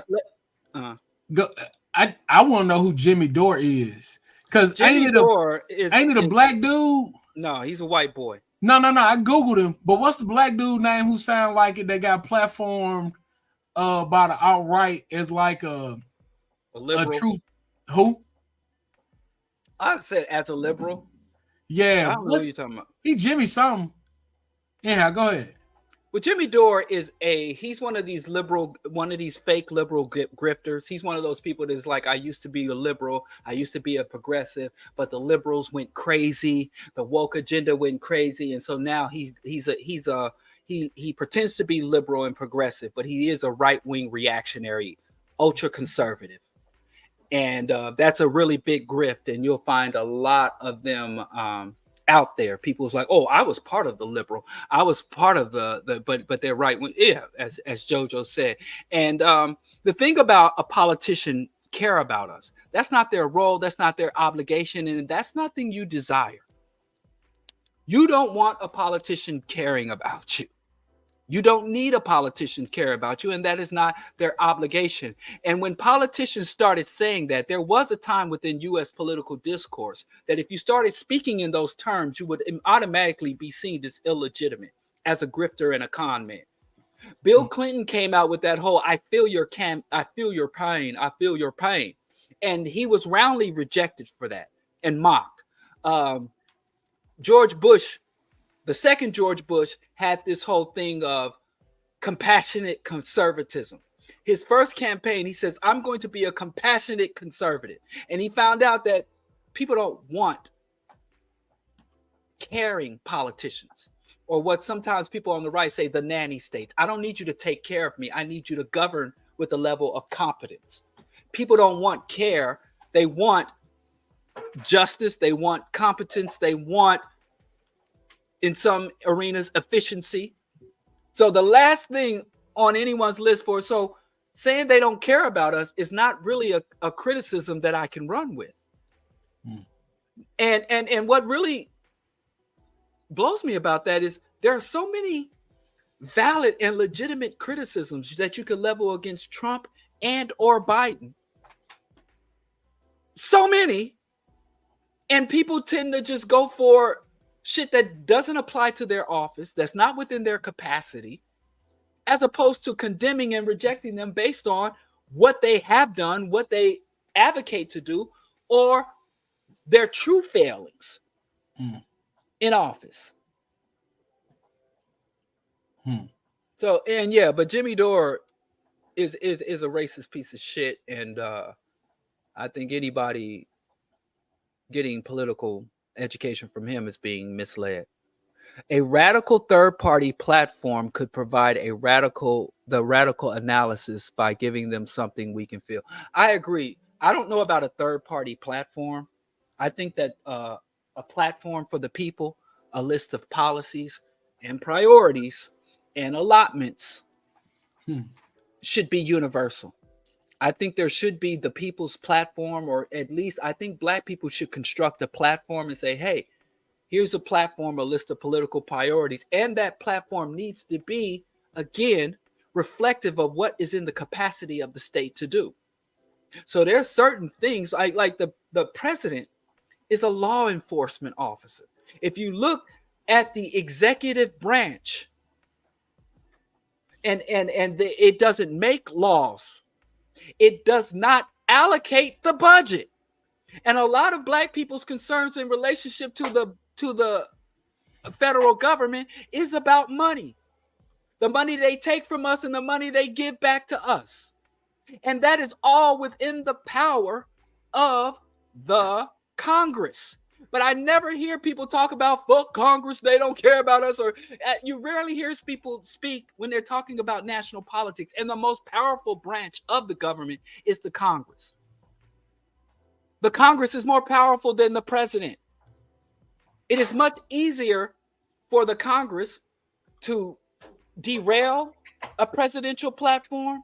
It's much than for the president to veto.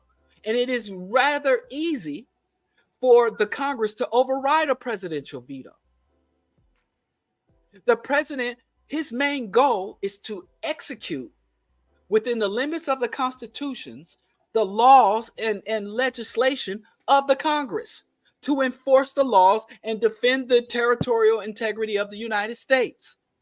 In an act of war, act as the commanding officer or oversee the Joint Chiefs of Staff during a war.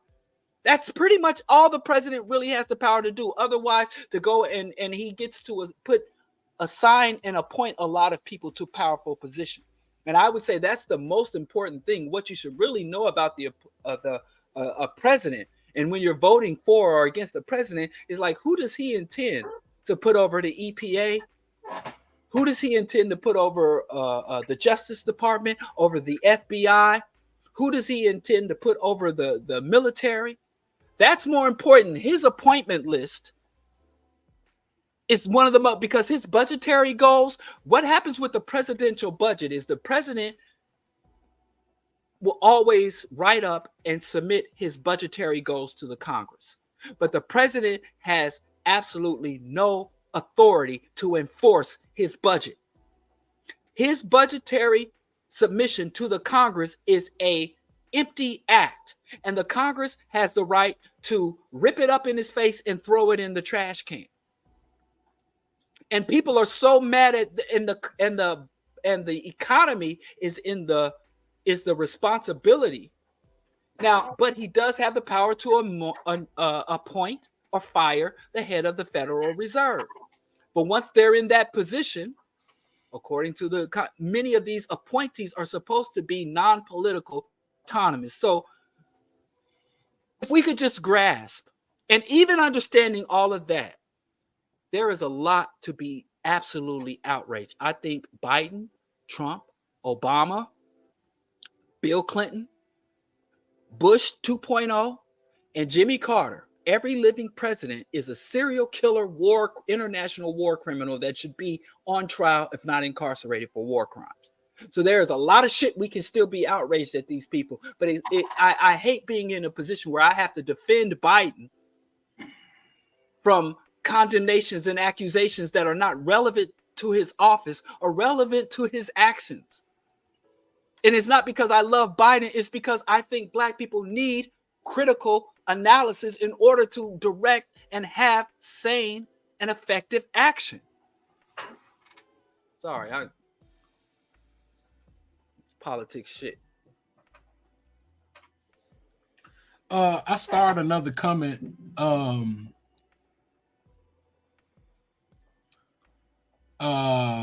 Your thoughts on the Party for Socialism and Liberation?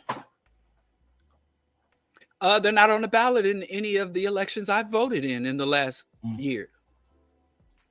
Get your candidates on the ballot. Even Green Party, because that's the party I've probably voted for the most, Green Party candidates. That's the party I voted for the most. And I think they give too much attention to the national election. I think they are not building they have one of the best, most sane platforms.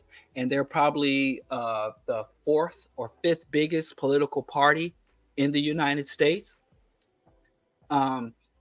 I just think that if I was to really start a political party, I would be looking at alderman seats. I would be looking at water reclamation. I would be looking to try to get judicial appointees. You know, I would be looking to build from the ground up. The last thing, if I started a political party, it could take a decade or more before I tried to field a congressman or a senator, before I entertained a president. But violence rating. So I think a lot of these parties are more so exercise in outrage, justified outrage, but they're not really rationally constructed, and they don't really have rational or achievable goals. Violet? Hi, Violet. You're live. Questions, comments, or criticisms? Well, first of all, thank you so much for this live chat. And thank you, Brother Diallo, and thank you, Skip, for all the work that you're doing in the community as revolutionary people, Pan-Africanist people. I'm feeling very nervous about my mother's generation and the people that are a part of that kind of sphere, because my mom and her friends and many of the women she knows and the men as well who go to church, they've been completely steered by media and the media apparatus. And those are the people who commonly vote the most. And I don't know what to do about having conversations with these people that are completely irrational. And I would just like maybe some advice on how to approach them, because they're not really thinking about the future. Their generation is very much rooted in the present. And I don't really know how to speak to the religiosity. I don't know how to speak to the indoctrination. And I know my mom and all her sisters and all her friends are going to be at the ballot box. But I see a lot of younger people who are maybe starting to get into the fold, maybe your son's generation, Brother Diallo. But honestly, I don't see them seeking out revolutionary change a lot of the times. And I've kind of given up, but I can't, because I know that they're very detrimental and problematic. And also we love them and we want to help them and support them at the same time. So I'll take all comments off air, and I'm just really thankful again for your presentation. And I recommend you all the time, Brother Diallo. My mom is completely afraid of you. Like, she calls you Brother Diablo or Devil, Brother Devil. Where your folks from, Violet?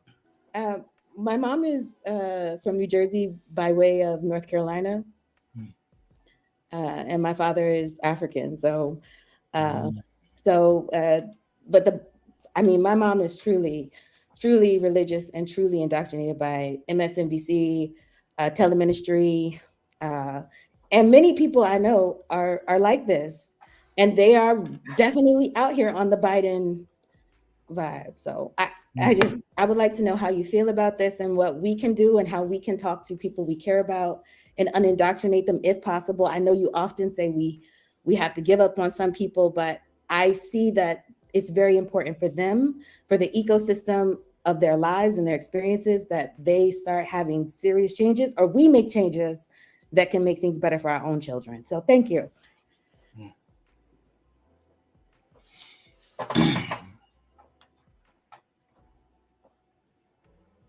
Well, the first thing is I always ask Christians, you know, well, what are things that Jesus said? I think that's very important to ask that question. And then from there, really engaging with, those things that people say that they believe.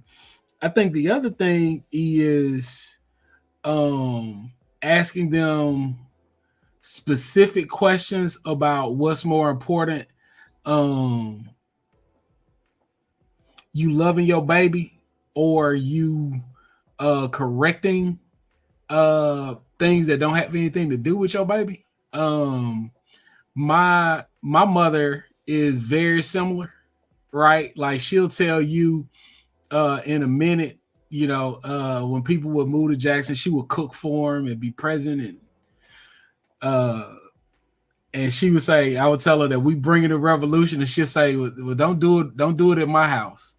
Revolution somewhere else. And I think we should be kind, right? I think being kind is important, but I also think that we don't move, right? Like, we have gone so far to the right that common sense things seem radical, and what we have to do is hold that line. I think that's very important, right? And engaging with love, because as you said before, like, that's your mama and your dad, and you love them, and with their religiosity, like, it just is one of those things to ask them really to look at their scripture and see if that's what Jesus thought. And I think it's very hard to keep maintaining those things if you keep asking that question.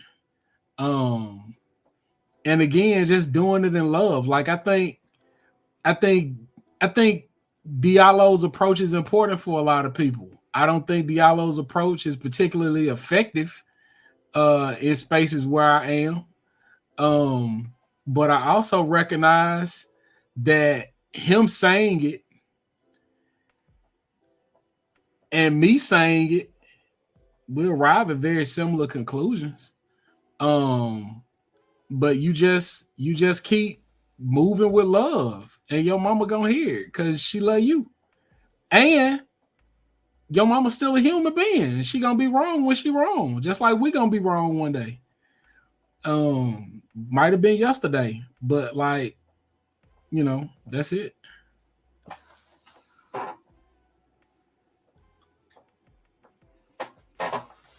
In terms of reaching out, like my favorite uncle, I got 5 uncles on my mama's side, and my most favorite uncle of all was a cop for 30 years. And he was a veteran. He was in the military. He went straight from the U.S. military to the police department, and a decorated soldier and a decorated police officer. And he and I, you could say he's not a black conservative politically. Politically, he's liberal, but socially, culturally, he's conservative. But anyway, he and I have been having debates and dialogues around politics, and he loves to assert that I was there with the Panthers. I was there in the 68 riots. A lot of shit you just read about, I was on the ground for. But he and I have an ongoing dialogue. I've moved him on some things. I've moved him to the left. I've got him to reject some things he embraced. I've got him to question some things he accepted as absolutely fundamentally true. So there's really four things you can do. The first thing you should do when you're dealing with loved ones and people you take personal and you're trying to deal with shit that is generally non-personal, politics, ideology, voting, and political positions, you have to establish and then fulfill your obligation. That's what I do. When I interact with people, especially within my family, but in general, I establish this is my obligation to them. And some people we can say, hey, my obligation to them is I put it all on the line. I'll die for them. And my obligation to this person is articulate truth when opportunities present themselves. And once you have fulfilled your established obligation to those people in that arena, you should feel free to enjoy that person, enjoy their company, enjoy family gatherings, and just move on. Fulfill your obligation and move on. You can work with people in politics. You can dialogue with people that are willing to engage the issues in good faith. You can debate against people, but when you're debating against someone, you're no longer trying to move that person. You're trying to move people that might be influenced by that person. And finally, you can fight against them. And I don't mean through violence, but saying, hey, I'm going to have to work against you. So you're going to put everybody in your circle in one of those boxes. I work with this person. I am in ongoing dialogue with this person. I'm debating or in a principled stance against this person, and this person I actively work against. And sometimes you can have all four of those that you have to do with the exact same person, a spouse or somebody you can't escape otherwise. And once you get in that position, you can deal with some of the hard shit, the painful shit, or you can watch a loved one fuck up or take the wrong path, and you can still be centered and comfortable within yourself. Your pressure don't have to go up. So that's my advice to you dealing directly with loved ones who are on some bullshit, especially in the arena in context of politics. But that shit works whether they like to get high too much or they don't tend to their children properly. That works for all other things with fucked up relatives. And I didn't even come up with this. I just see people doing that shit with me because they think when I'm on my Diablo shit. So I not only have I employed this with my loved ones, I've had my loved ones utilize this approach with me. When I was like, I'm going to eschew all worldly possessions and I'm going to go to the trenches and fight a guerrilla war for black liberation. And then I show up a week later trying to borrow $50 and buy $50. Like, oh, you see, you blow, so I've had that folks do that on me too. So anyway, Chichi Mata, who's been waiting patiently. Thank you so much. Hi, can you hear me? Yes. Hi. I just wanted to say one thing in how we look at politics. I think, because I feel like somebody mentioned in the chat, like about like labor laws, and we don't have like a labor party. But I think the thing we don't really realize about politics and the laws that we have, the reason why we have those things is because there was mass movement in the streets, like in the 20s and 30s. The baby boomers' grandparents, that generation was so politically active. And there were a lot of, like, it was nothing in that time frame to have socialist mayors and council people and whatnot. And so it was mass movement. And over time, not being aware of that history, we kind of think, okay, we vote and then the government gives us things, or we just vote and make our voices heard. And it's like, no, these people were unfortunately dying out in the streets because the government came down hard on these people. But like things like the New Deal that boomers and like benefited from when they came of age, a lot of that was because Roosevelt was like, went to the ruling class and like, look, give up some of your money or lose all of it in revolution, because that's where we are right now. And not understanding that having that mass pressure applied in addition to voting, because in local situations, maybe it can do something. But I think the other thing we also do is we concentrate on the presidency. Like every 4 years, we do this thing with the presidency, and it really, that position really doesn't have power. The power is the corporations. Kind of, a lot of us know that, but it's that trifecta that supports it: the national security state, which goes in and does the chaotic things that it does around the world, as well as like internally, the military that supports it with violence, and then the Congress who funds it. Like Joe Biden himself, he was in Congress for decades. He's in the presidency now, but a lot of the damage he did was in Congress, which is what— He's a reformed racist. I don't think he's reformed. He's just he's changed into You don't what believe he— a man can change? You ain't never had a man, a no good man, become a good man in your life? At this stage in life, that's like your grandparents. Are they really gonna change who they are? You know, they maybe could have changed when they were, you know, in their 20s and 30s, but by the time you get to be 80, that's not a change. Like, but he was one of the architects of Obama's post-racial America. Really? Well, since I'm Bro Diablo now, I'm gonna play the white Caucasus Mountain cave dwelling devil's advocate. I mean, I don't know anything about that with him, but like, no, I don't think you can change at 80 years old. Like we see, you know, he's a good okay, president, Savannah. Genocide Joe, and I mean, like, he's just leaning on. Yeah, he is. He's a facilitator of genocide. But I mean, like, yeah. But so I think we like really don't understand structurally how the government works.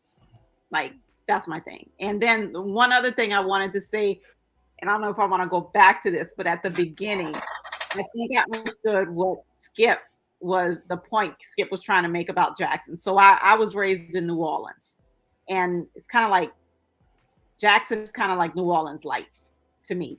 Whereas it's difficult for people who didn't grow up in that Black of an environment like New Orleans is, like Jackson is. I'd say Atlanta's a little different because they got a whole lot of more corporate commerce going on there. So it makes it a little different, even though it's still a very Black experience of understanding the kind of insular environment that takes grip and takes hold of people. Because being in another area where Black people are the minority, but you're still, because of segregation, in a very Black area and having a Black experience is different when, like, your whole, like, when I grew up in New Orleans, it was 64% Black. I rarely interacted with white people, like, at all, and didn't really understand my own insular thinking until I left that environment, because it produces a level of safety, psychological safety, and comfort. And when we get comfortable, we don't really think about, like, things being other people's fault because we're not seeing white people. So then we can't even analyze the situation in that way. So that's what I say. I think I understood where Skip was coming from with talking about Jackson in that way, because it made me think of what New Orleans was like when I grew up here, when I grew up there. So yeah, it can be insular and it's a difficult barrier to penetrate, to even have conversations, and especially when things go wrong, like it's horribly wrong. Sometimes, especially if it's a little, like, for me, the less commerce that's in a place, the less sophisticated it is, and the more people are just kind of comfortable in, I don't know, comfortable in Blackness. Because like I said, it does provide a measure of psychological safety that when I left that environment, I didn't have. And that psychological safety, even though it's still wrapped up in the white pathology that's internalized, you don't see it. You just can't see it. The environment, everything around you is so Black. So that was all I wanted to say. Appreciate you, sis. But one thing where you refer to the the ultimatum that FDR gave to the investor class during the Great Depression, and he said, we can either move the upper income tax rate to 99% or the wealth tax to 90%, or we can move it to 100%. And he always asserted that his what he accomplished was not a destruction of the capitalist system, but he saved it. But the problem is, at that time, there was a full-scale communist uprising, not just in the Soviet Union, but in China, in many of the former colonial holdings. And there was the non-alignment movement and communist or left-leaning anarchist or socialist guerrilla movements throughout the Caribbean and Latin America and Central America. So even though the repression, the poverty, the wealth, the income disparities, back then they called them barons and what do they call trust? They used to call multinational corporations trust. Because remember, the other Roosevelt, Teddy Roosevelt, ran as a trust buster. So the Roosevelts have always been against big business and conglomerates. But we have all the negative shit from that era.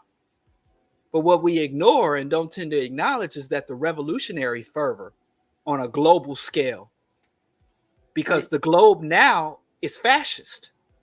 Many of the places that were leftist, communist, socialist in the 1930s and 40s are now reactionary fascist.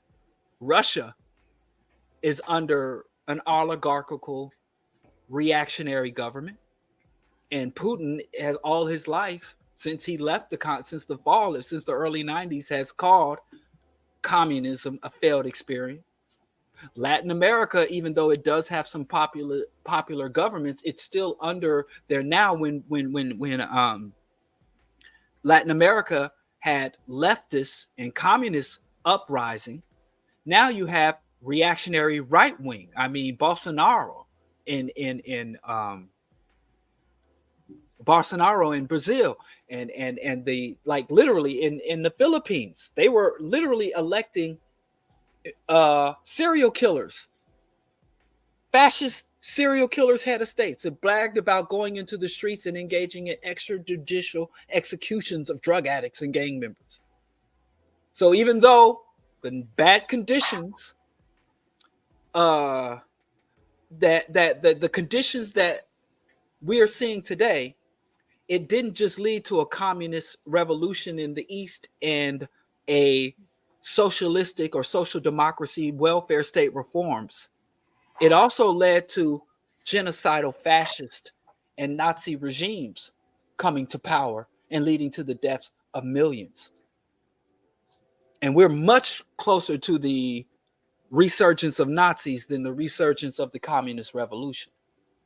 And in this part of the world, Black people can't even tell the fucking difference. Right. Black people can't tell the difference between Antifa marching down the street or the racial realist neocons marching down the street, and they're all the same. Black people think any white folks they don't like is automatically a fascist. So our understanding and grasp of the threat is diminished as well, as much if not more than our ability to respond in a constructive manner. So I agree with you. What you're saying is we're at that pivot point in history again, but it's more Nazi than it is Leninist. Yeah, I agree. But one other thing too, with these kind of right wing popping up in other places too, we can't ignore the role of the United States and the U.S. military, because in all, like when you mentioned Philippines, that's a colony. The U.S. military, they're still building military bases there. When I look at places, and like even though someplace like Russia, the thing about Russia where they won't be where we are is because key like public infrastructure has never been privatized, like their oil. their agriculture. I want to say sectors of their agriculture, their education, and their utilities, I believe. So they don't even have to, like us, experience like the people. I'm not even talking about the government. The people aren't experiencing whatever Putin is or is not in such a negative way, because so much of their public infrastructure is still public and state controlled, whereas ours, like pretty much everything is for profit. Even like the schooling, like everything is about profit. But yeah, like we in other places can't ignore the fact that U.S. military bases are like present and threatening, and what that presence of a base, to me, when somebody has U.S. military bases on their soil, they're not sovereign. Like there's 120 military bases in Japan. That's not a sovereign country. But I mean, it's only what 900 military bases in the world. U.S. military bases in Germany. They're not like, who was it that said they weren't going to support South Africa's petition for genocide to the ICJ? It was Germany, Japan, and Italy. All have like 120 in Japan, 120 in where was it? 43 in Italy, 120 in Japan and Germany, respectively. Well, the United States is like a vampire. They once you invite them in, they don't leave. Yeah. Oh no. The United States is like a stoner cousin. The U.S. military is like a stoner cousin. You let them sleep on your couch, they gonna set up permanent. Well, they just gonna take over your house.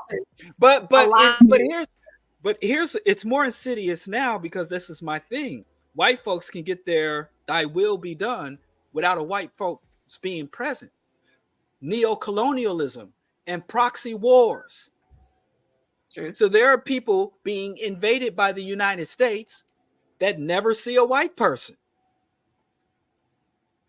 So True. we can still be subjected to the will and agendas of whites without a white person being present. Look at Venezuela. The U.S. military hasn't set foot on Venezuela like they do in Haiti. The United States has upended. And I think probably one of the best books, and I was surprised how popular this book was, John Perkins' Confessions of an Economic Hitman. But these proxy wars and these neo-colonial regimes,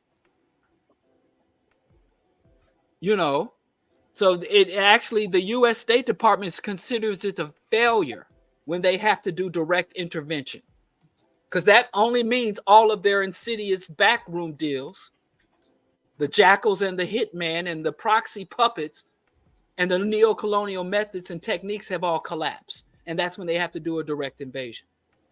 Or if they don't want to directly invade, like in Venezuela or Cuba, they blockade and sanction. But you can't blockade and sanction a country in secret. Sure. I think everybody should revisit Confessions of an Economic Hitman. Yeah, I agree. Chidimasha, you great. Thank you for listening and coming on and talking to us. Thank y'all for having the show. Yeah. Thank you. Here. Thank you for supporting us. All right. That's all love. Y'all take care. Peace. All the love. Because I feel personally attacked when you sit there talking about doing stuff with love. The only way it's gonna work. But listen, I got a couple things that I need to do. Dejuma Boutique. The boss say you right about this plant. So you know what I'm saying? Like hit my line, and then Pepe. I can't remember Pepe Atkins. Like, hit me up. I'm sorry.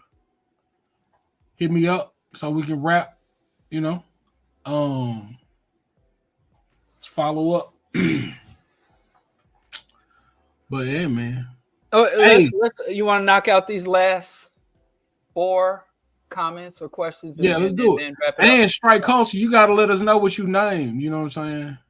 Well, you knocked Diallo out the box, and now she's going with August.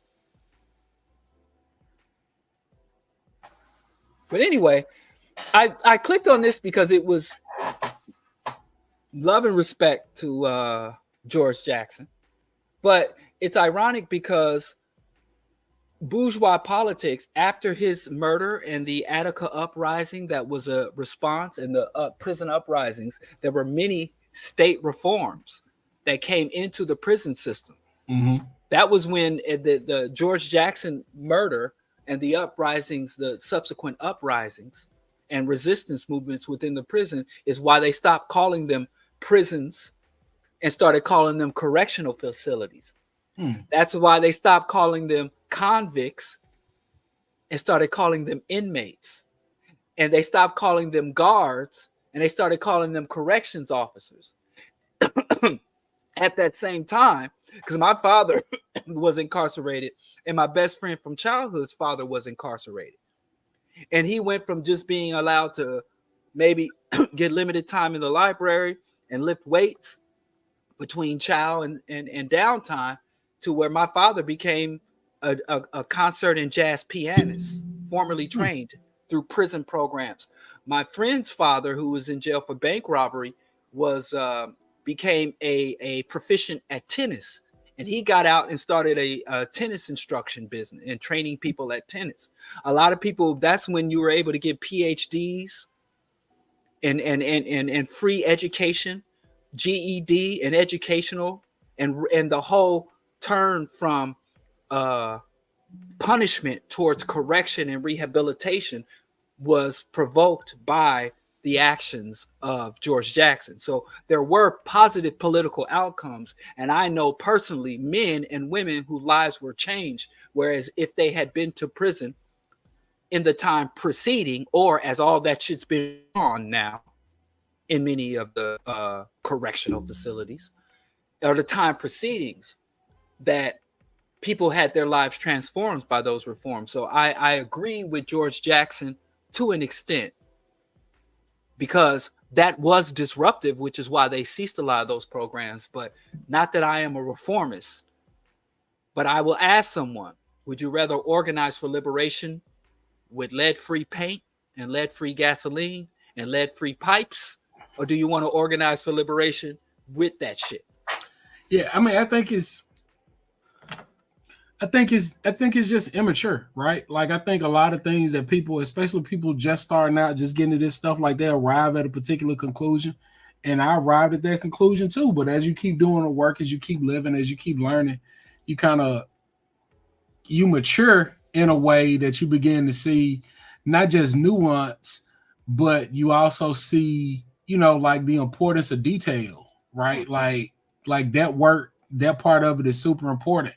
And I think we take part in politics to be disruptive too, right? Like, I don't think one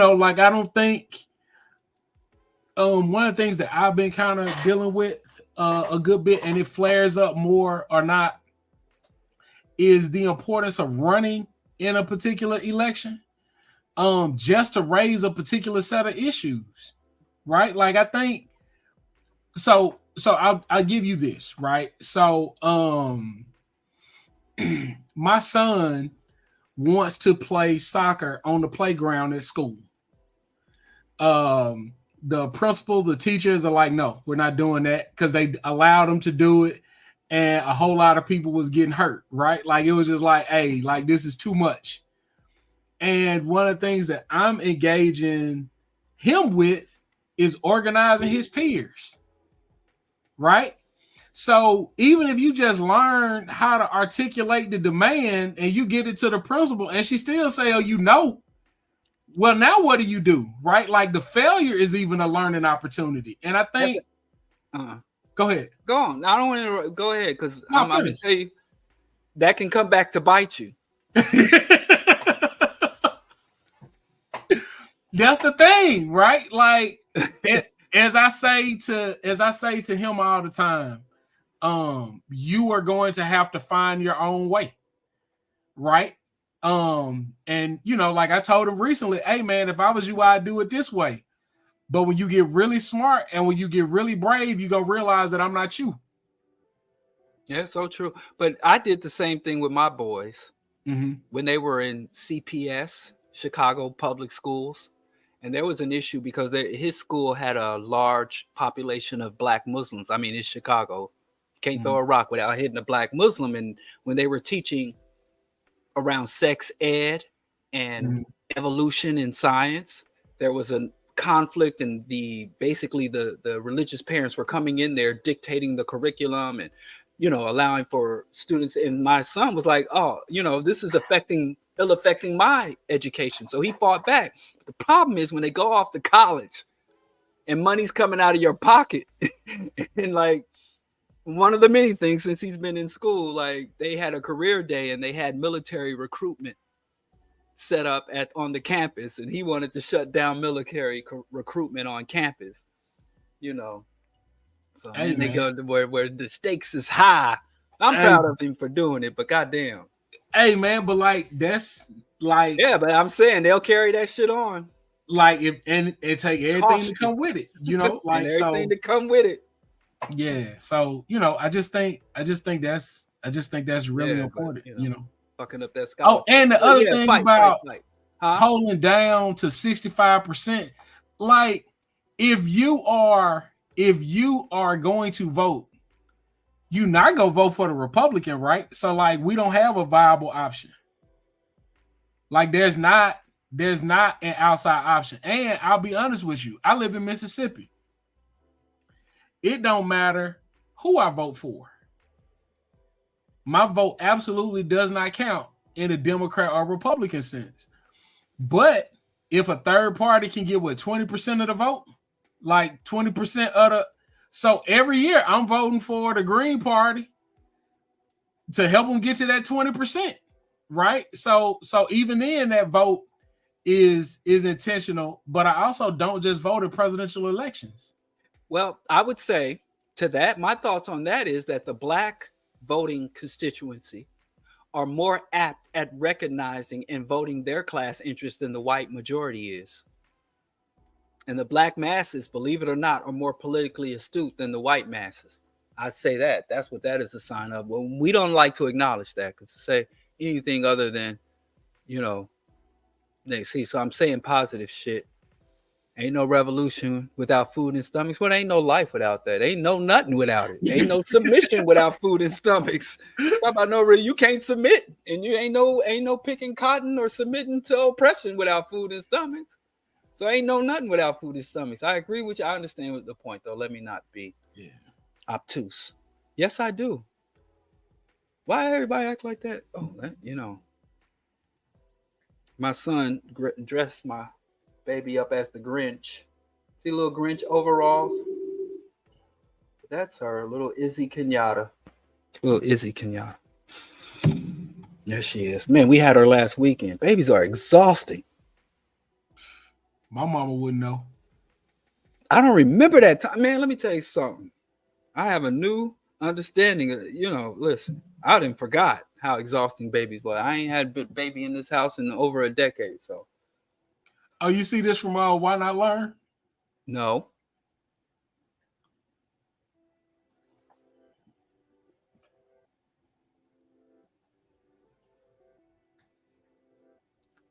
Sure, yeah. I'm not familiar with that book, but I'm familiar with Adolph Reed. So yeah, sure. Yeah, let's do it. But I got another one of my homeboys from high school just wrote a book. And I'm supposed to review his book. First, he wrote a book on spirituality. He told me don't bother with it. But yeah, I have a homeboy who just finished a book on corporate America.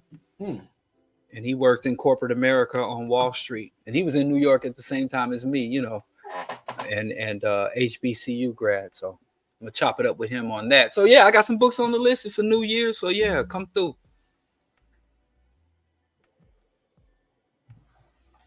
Anyway, what's that?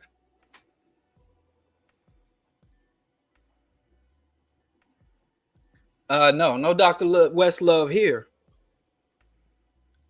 I'm not a big fan of Dr. West, but I would vote for him over Biden or Trump, but yeah, that's the not thing, enthusiastically.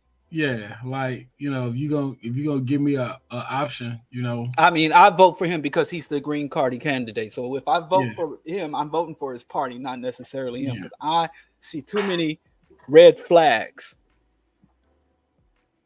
Is that it? Can you close us out? Because I'm about to go eat this whole bag, and I'm gonna have to hide out in here